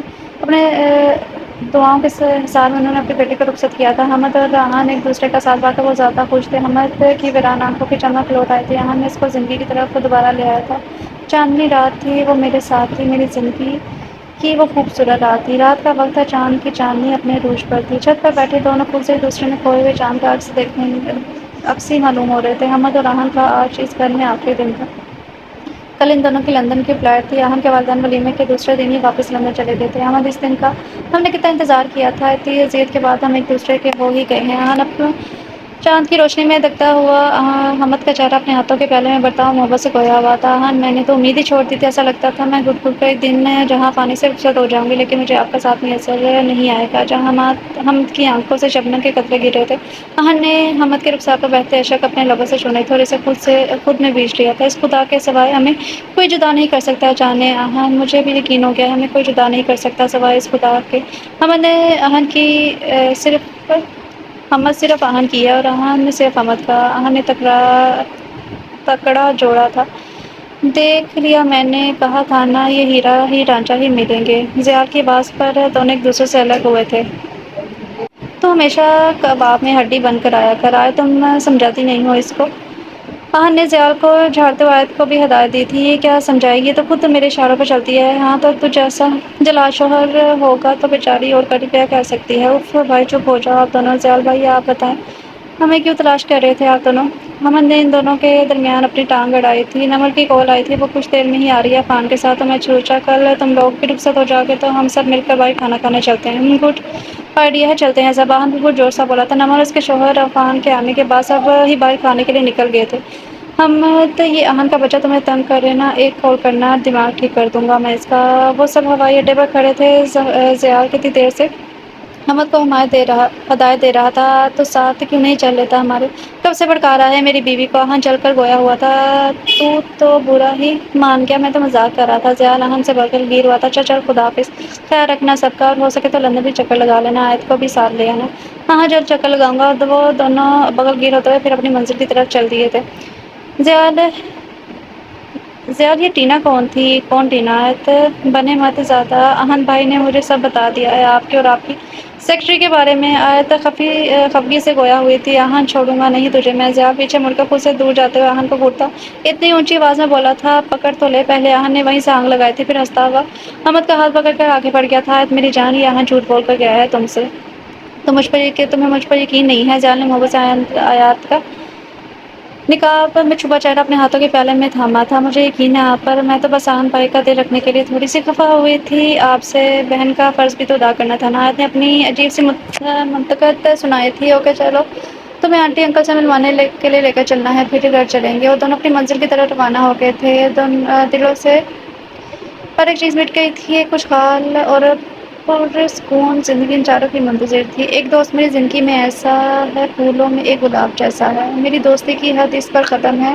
زمین پر رہتا ہے مگر چاند جیسا ہے ختم شد سو ڈیئر ریڈرز کیسا لگا آپ لوگوں کو ناول مجھے تو اچھا لگا اچھا ناول تھا ان شاء اللہ تعالیٰ آپ لوگوں کو بھی ناول پسند آیا ہوگا تو اگر ناول آپ لوگوں کو پسند آیا تو لائک بھی کریے گا شیئر بھی کریے گا کمنٹ میں بتائیے گا کہ آپ لوگوں کو یہ ناول کیسا لگا تو ملتے ہیں کل نیو ناول کے ساتھ اب تک اپنا خیال رکھیں خوش رہیں اللہ حافظ